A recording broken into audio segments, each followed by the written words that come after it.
తాకట్టులో ఉన్న బంగారాన్ని విడిపించి ఆ రోజు ఆన్లైన్ ధరకే కొంటుంది కొమ్మూరి గోల్డ్. అమ్మ నమస్కారం. నమస్కారం అయ్యా. ఇప్పుడు ప్రతిరోజు అందరూ నిత్య పూజ చేస్తూ ఉంటారు. కొందరికి అసలు నిత్య పూజ అనేది వీలు కానే కాదు. అది వ్యక్తిగత పరిస్థితులు కావచ్చు, లేకపోతే ఆఫీసులో హడావిడి కావచ్చు, లేకపోతే డే అండ్ నైట్ షిఫ్ట్స్ కావచ్చు, ఇలా చాలా రకాలుగా చాలా సమస్యలు ఉంటాయి. కానీ ఈ నిత్య పూజ చేస్తేనే మనశ్శాంతి అనేది కొందరికి ఉంటుంది. ఇంకా చేయలేని పరిస్థితుల్లో మనం ఏం చేయలేం. తాజాగా చాలామంది ఏమడుగుతున్నారంటే నిత్య పూజ చేయలేకపోతున్నాం, దీనికి ఏదైనా మంచి మంత్రం ఉందా, ఆ పూజ ప్లేస్లో ఈ మంత్రం చదివితే ఉపశమనం లభించడానికి, మనసు ఆనందం కలగడానికి అని అడుగుతూ ఉన్నారు. ఇలాంటి మంత్రం ఏమైనా ఉందంటారమ్మ? ఒకటే ముఖేష్, ఏంటంటే నిత్య పూజ అనేటువంటిది ఎలాంటిది అంటే మనలో ఇప్పుడు పంచభూతాలని చెప్పుకున్నాం. అవును. ప్రపంచాన్ని రక్షిస్తుంది ఆకాశము, గాలి, నీరు, అగ్ని, భూమి, 5 పంచభూతాల వల్ల మొత్తం జగత్తు ఏర్పడింది. ఆ పంచభూతాల నుంచి ఏర్పడినటువంటి దిక్కులు, దాని నుంచి ఏర్పడినటువంటి జీవుల్లోంచి వచ్చినటువంటి రకరకాల విధానాలు, ఇవన్నీ కూడా జాగ్రత్తగా ఉండి వీటన్నింటి వల్ల మనిషి రక్షింపబడాలి అంటే వీటికి కాస్త కూస్తో. ఇప్పుడు మనకి ఒక మోతినగర్ లొకాలిటీలో ఉన్నాం, లేకపోతే మీరు యూసఫ్గూడ లొకాలిటీలో ఉన్నారు. మీ కాలనీకి రోజు రాత్రి 12 అయ్యేటప్పటికల్లా ఒక ఆయన వస్తాడు, జాగ్రత్త రహు అని కర్ర పట్టుకుని నేలకు కొట్టుకుంటూ వెళ్తూ ఉంటాడు. ఆయన వల్ల మనం ఎంతవరకు రక్షణ పొందుతున్నాం అది తర్వాత విషయం. ఆయన ఎంతవరకు మనకి సేఫ్టీ ఇస్తున్నాడు అనేది తర్వాత విషయం. కానీ ఆయన ఒకటి తిరుగుతున్నాడు అనేటువంటిది మాత్రం మనకు తెలుసు. సార్ నో, ఆయన అనేవాడు మన కోసం నిద్రను త్యాగం చేసి తిరుగుతూ ఉన్నాడు. అవునా కదా? అలా తిరుగుతూ ఉన్నటువంటి సమయంలో ఏ నిద్ర అయితే మనం హాయిగా పోతున్నాము, ఆ నిద్ర ఎంత మనకి సుఖాన్ని ఇస్తుందో, సౌఖ్యాన్ని ఇస్తుందో, అదే విధానంలో ఇప్పుడు మనం ఏదైతే చెప్పుకున్నామో నిత్య పూజ అనేటువంటిది ఏం చేస్తుంది అంటే మనకి తెలియకుండా మన చుట్టూతో ఒక రక్షణ వలయాన్ని ఏర్పరుస్తుంది. నీకు తెలిసి చేసినా తెలియకపోయి చేసినా అసలంటూ ఓ దీపం పెట్టి, నువ్వు పూజ అంటే ఓ మంత్రాలు చదివేసి అష్టోత్తరాలు చదివేసి గంటలు పూజ చేయమని ఏ శాస్త్రం చెప్పలా. కనీస పక్షంలో నీ కళ్ళు ఉన్నాయి కనుక దీపం వెలిగించు, ఈ జ్యోతికి ఆ జ్యోతికి ఈక్వల్ అయిపోతుంది. నీకు వాసన చూసే శక్తి ఉంది కనుక ధూపం వెలిగించు. అలాగే నీకు స్పర్శ, ఆ మెత్తదనం తెలిసేటువంటి అనుభూతులు ఉన్నాయి కనుక పువ్వు పెట్టు అమ్మవారికి. ఓకే, పువ్వు మెత్తగా ఉంటుంది, అది తీసి చక్కగా అమ్మవారి మీద చక్కగా పెట్టు. దాంతోపాటుగా ఈ జగత్తులో ఉన్నటువంటిది అంతా కూడా ఉచ్ఛ్వాస నిశ్వాసాలు, ఇది లేకపోతే నేను అడ్డంగా పడుకోబెట్టేస్తాను. అవునా కదా? అవి నీలో నడుస్తున్నాయి కనుకనే ధూపం వెలిగించు అన్నారు. అవునా కదా? ఇవన్నీ అయిపోయిన తర్వాత ఏం చేసినా చేయకపోయినా, ఏ మనిషి అయినా సరే, ఏ మతం అయినా సరే, ఏ కులమైనా సరే, ప్రపంచంలో ఏ మారుమూల ప్రదేశంలో ఉన్నా సరే, ముందు చేసే పని ఏంటి? మనిషి అన్న తర్వాత తినడం. అవునా కదా? నువ్వు తింటున్నావు అంటే అర్థం ఏమిటి? ఏదో శక్తి నీకు ఏదో ఇస్తోంది. ఏది ఇవ్వని రోజున ఏమవుతావు? నువ్వు తినడానికి ఏం ఉండదు. కనుక ఏదన్నా ఒకటి మనం నోట్లో వేసుకుంటున్నాము అంటే అర్థం ఏంటంటే మనకు తెలియకుండా ఒక శక్తి ఏదో మనకు కావాల్సిన దాన్ని రెడీ చేస్తుంది, దానివల్ల మనకి తినడానికి ఇంటికి వస్తుంది.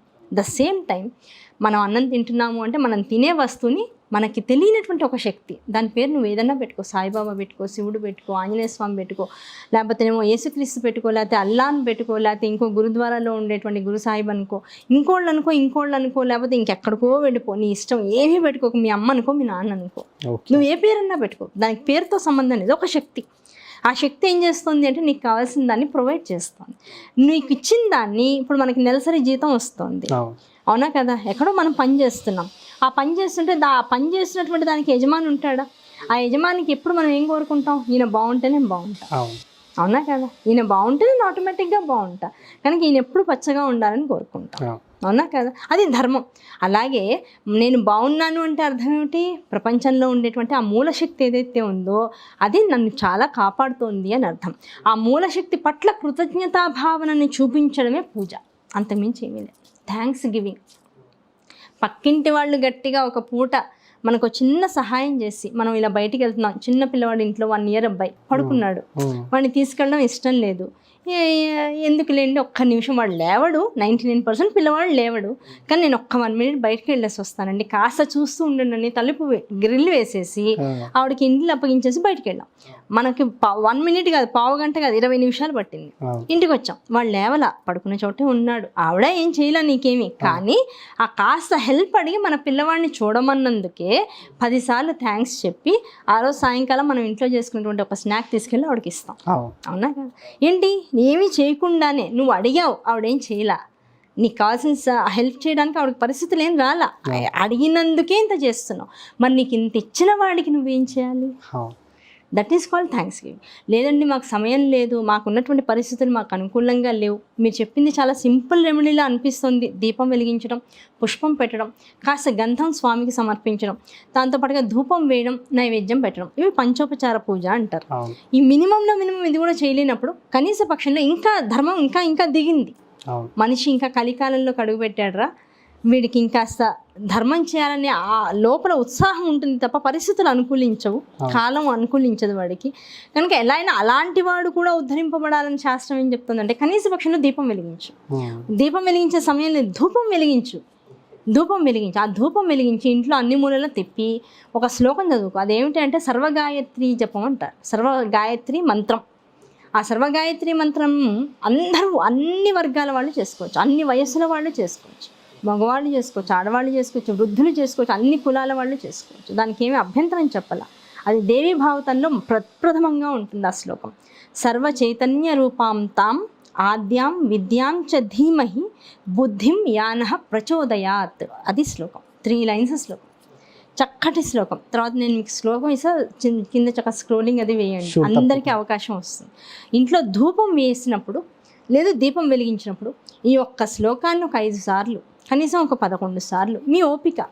చిన్న శ్లోకం, నోటికి వచ్చేదాకా పేపర్ లేదు సెల్ ఫోన్, ఆ నోటికి వచ్చేసింది ఏమీ అక్కర్లా, నిమిషంలో అయిపోతుంది. 11 సార్లు నిమిషంలో చదివేసి నోటెడ్ అయిపోతుంది.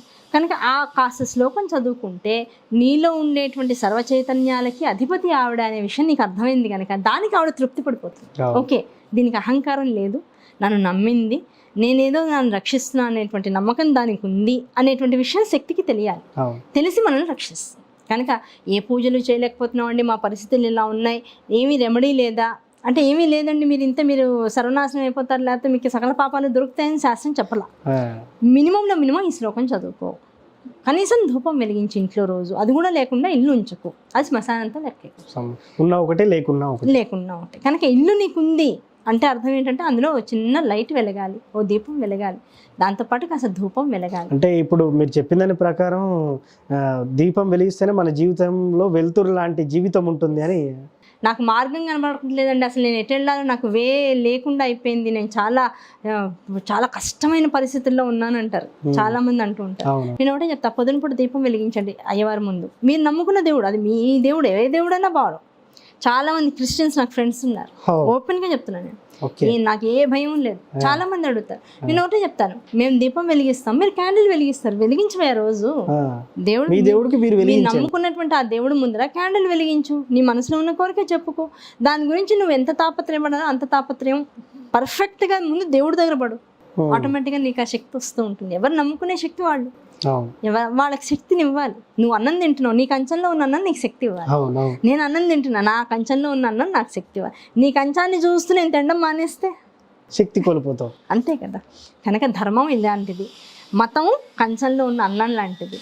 దాన్ని పట్టుకుని మనం పోట్లాటలకి లేకపోతే గోళలకి వెళ్ళామంటే ఎవరి కడుపు నిండదు, అందరూ శక్తి విహీనులు అయిపోతారు.